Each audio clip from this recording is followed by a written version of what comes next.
안녕하십니까. 세상 읽어주는 남자 이상훈입니다. 오늘은 해외로 나가는 기업 얘기를 좀 해보겠습니다. 요즘 기업들이 너도나도 해외로 나가고 있습니다. 우리나라는 소규모 개방 경제입니다. 뛰어난 기업도 많습니다. 그러니 해외로 나가는 것 자체가 이상하지는 않습니다. 그러나 문제는 속도입니다. 특히 미중 무역 분쟁을 잘 봐야 합니다. 두 나라는 우리 수출의 39%가량을 담당하고 있습니다. 중국은 26%, 미국은 13% 정도 됩니다. 이 두 곳이 서로를 향해서 막간세를 때리고 있습니다. 이렇게 되면 결국 우리 수출도 타격이 불가피합니다. 우리는 간세를 안 맞으니까 반사익을 얻는 게 아니냐 이렇게 보실 수도 있는데요.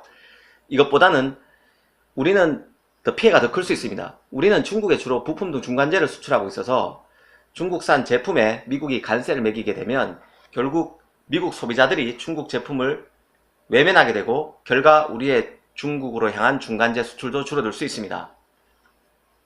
트럼프도 사실 중국만 겨냥하는 게 아닙니다. 집중 겨냥이 중국일 뿐이지 전 세계를 겨냥하고 있습니다. 미국의 무역 흑자를 보고 있는 전 세계 국가를 겨냥하고 있다고 보시면 됩니다. 어제 뉴스에서 미국이 일본, 유럽연합, 한국 등으로부터 수입산 자동차 관세를 매길지 말지를 결정하는 것을 6개월 연기했다고 발표했습니다. 사실 이건 말도 안 되는 얘기인데요. 자동차에 대한 관세를 때리는 명분을 국가 안보를 위협한다는 명분으로 지금 관세를 매길지 말지를 고민하고 있는 상황입니다. 지금 6개월 연기됐다고 해서 결정이 연기됐다고 해서 사실 우리 자동차 업체들이 안심할 수 있는 상황은 아닙니다. 블룸버그 통신 등 외신에서는 한국 업체가 초안에서 빠졌다는 얘기도 나왔는데요. 6개월 뒤는 장담할 수 있는 기간이 아닙니다. 무슨 일이 일어날 수 있는 충분한 기간이기 때문에 더 외교적 노력을 기울여야 될 것 같습니다. 일단 미중 무역을 이렇게 장황하게 얘기하는 이유는 우리 기업들이 투자하기 어려워진다는 얘기를 하기 위해서입니다. 제일 큰 두 시장, 우리나라 입장에서 제일 큰 두 시장이 흔들리고 있기 때문에 투자가 어려울 수밖에 없습니다. 국내에 투자를 하든 해외로 투자를 하든.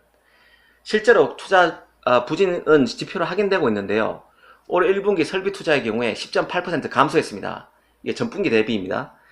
이게 이 정도면 10.8% 감소 정도면 1998년 외환위기 IMF 이후 21년 만에 최악입니다.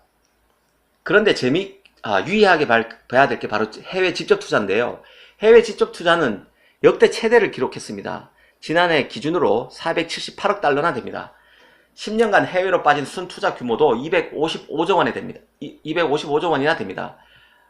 1년으로 치면 한 20조 원 이상이 해외로 투자가 됐다는 얘기입니다.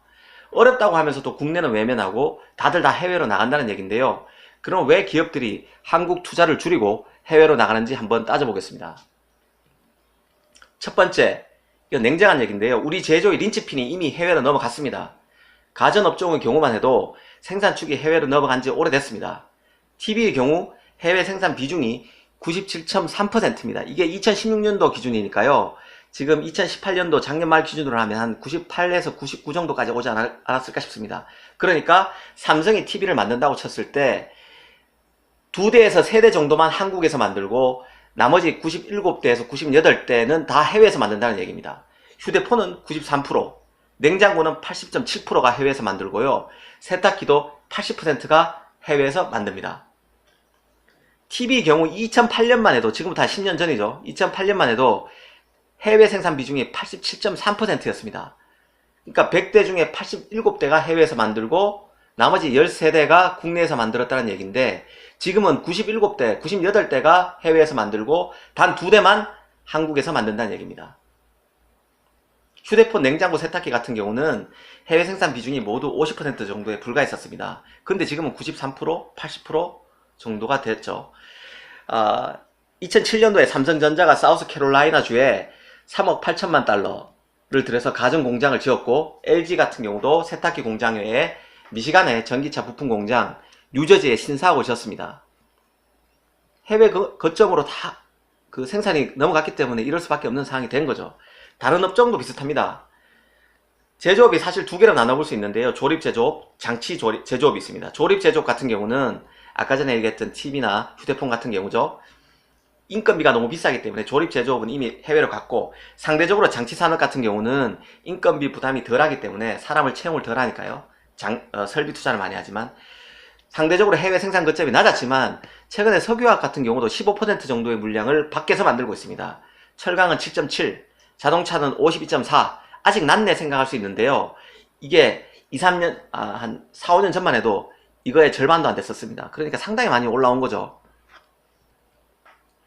사실 이런 추세는 되돌리려고 해도 되돌릴 수 없습니다. 우리나라 같이 소규모 개방경제고 해외에서 많이 팔아야 되고 내수 시장이 작은 나라 같은 경우, 그리고 글로벌 기업인 경우에는 숙명과도 같은 겁니다. 해외에서 팔 물건을 해외에서 직접 만들면 현지 협력업체와 생산도 같이 할 수 있고요. 밀착 경영이 가능하고 인재 수혈도 쉽죠. 그 다음에 물류비 절감 등에서도 이점이 있기 때문에 해외에서 만들 수밖에 없습니다. 그리고 우리나라 기업들이 해외로 자꾸 나가는 이유 중에 하나가 다른 나라의 유혹이 엄청납니다. 법인세 감면, 인프라 제공 등을 계속 내걸고 있는데요. 세제 혜택만 해도 파격적인 혜택을 내건 나라가 많습니다. 베트남의 경우 법인세를 설립 후 4년간은 면제해주고 9년간은 50% 감면해줍니다. 무려 13년간 세제 혜택을 주는 겁니다. 국내 대기업 같은 경우는 세제 혜택을 계속 축소하고 있습니다. 설비 투자도 그렇고 R&D 투자에 대한 세제 혜택도 줄이는 추세입니다. 너무 대조적이죠. 최근에 베트남은 사실은 1990년대 중후반부터 많이 나가긴 했는데요. 최근에는 또다시 베트남 붐이 일고 있습니다. LG전자가 스마트폰 공장 생산 라인을 베트남 하이퐁으로 옮기기로 했고요. SK도 최근 1년 새 베트남 유명 기업에 1조 8천억 가량을 투자했습니다. 현대차도 판매 법인을 최근에 만들었습니다. 법인세의 경우 우리나라가 더 높아지고 있습니다. 미국의 경우는 트럼프가 들어서면서 35%에서 21%로 내렸고요. 프랑스도 33%에서 25%로 내렸습니다. 일본도 30%에서 23.2%로 줄였습니다. 그런데 우리나라는 대부분의 대기업이 속해 있는 가세표준 3천억 초과 구간에서 22%에서 25%로 오히려 늘어났습니다. 경기가 안 좋아서 이익은 주는데 법인세를 더 내야 하는 상황이 되니까 한국에 있고 싶은, 남고 싶은 기업은 줄어들 수밖에 없죠. 또 다른 이유로 규제 감옥을 들 수 있습니다. 최저임금 인상이 2년간 30%나 있었습니다. 이건 예외도 없습니다. 모든 기업에, 모든 업종에 일률적으로 시행됐습니다. 심지어 현대차, 대우조선 등 대기업 직장인마저도 임금체계 수당 같은 것들 때문에 최저임금 위반이 되기도 했어요.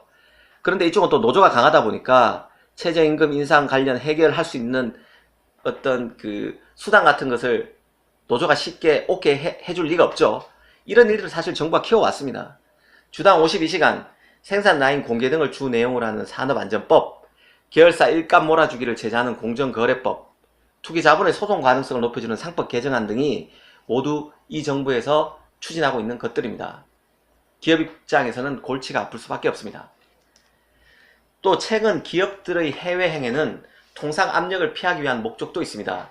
지금 무역 규범이 전방위적으로 흔들리고 있습니다. 이거는 2017년 트럼프가 트럼프 정부가 출범하면서부터 더 노골적으로 이런 흐름이 이어져 왔는데요. 그 브렉시트, 영국의 유럽연합 탈퇴죠. 지금도 아직 마무리되지 않았습니다. 한태평양 경제 동반자 협정이라고 TPP라고 있습니다. 이 다자무역 체제도 후퇴하고 있습니다. 또 미국이 북미 자유협정 나프타를 다시 다른 조약으로 바꿨죠. 그 다음에 한미 자유무역협정 FTA도 재협상했습니다. 이런 흐름이 다 보호무역주의 연장선에 있는 겁니다. 여기에다가 최근에는 미중 무역 분쟁이 아주 거세지고 있습니다. 중국산에 대한 관세가 심화되면서 중국 공장에서 만들어서 미국으로 향하는 물량은 경쟁력 자체를 잃게 됐습니다. 그런데 중국이 어떤 나라입니까? 세계의 공장으로 불리고 있는 곳입니다. 국내 기업들도 중국에 많은 공장을 가지고 있습니다. 특히 현대모비스 같은 경우는 중국에서 만든 부품을 중국에서 소화가 안 돼서 현대차가 잘 안 팔리니까요. 중국에서 부품을 만들어서 미국에 있는 현대차 공장에 부품을 넘기고 있는데 지금 중국산이라는 이유로 현대모비스 부품에 관세를 때리게 되면서 연쇄적으로 공급 라인을 바꿔야 되는 상황이 직면했습니다. 그래서 미국 현대차 공장에 보내던 부품을 유럽 공장에 보내고 있습니다. 기업들로서는 미국 투자를 늘릴 수밖에 없는 상황입니다.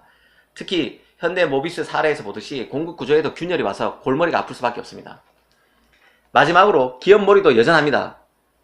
문재인 정부의 반대를 하든 찬성을 하든 간에 문재인 정부의 기업몰이는 분명 문제가 있습니다. 사실 이걸 투자의 한정에서 보면 문재인 정부의 기업몰이를 투자를 줄이는 결정적인 이유로 보기는 어렵습니다. 사실 마이너한 이유입니다. 돈벌이가 되면 기업은 아무리 정부가 괴롭혀도 투자는 할 것입니다. 다만 정부가 기업을 좀 별나게 괴롭히는 측면이 있어서 제가 거론하는 겁니다.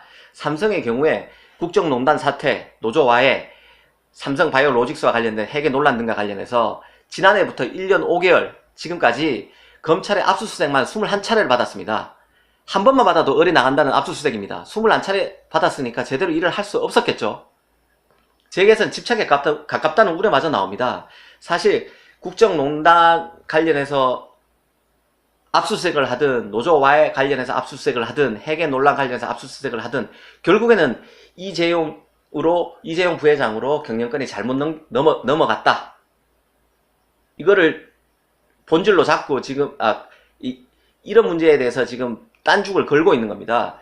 국정농단을 얘기하고 노조와해를 얘기하고 해계 논란을 얘기하지만 결국에는 이재용의 경영권 승계를 문제 삼기 위해서 지금 수사를 펼치고 있다고 봐야 됩니다.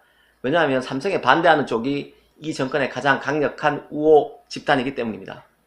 한진만 해도 1년간 18번 압수수색을 받았습니다. 그래서 안 좋은 일도 있었죠. 다른 기업들도 사실 공정위 조사, 검찰 조사, 검찰 수사로 힘듭니다. 사실 기업의 잘못을 수정하는 것은 분명히 필요합니다. 그러나 이게 과도하고 욕보의식 수사로 변질되는 측면이 있다는 겁니다.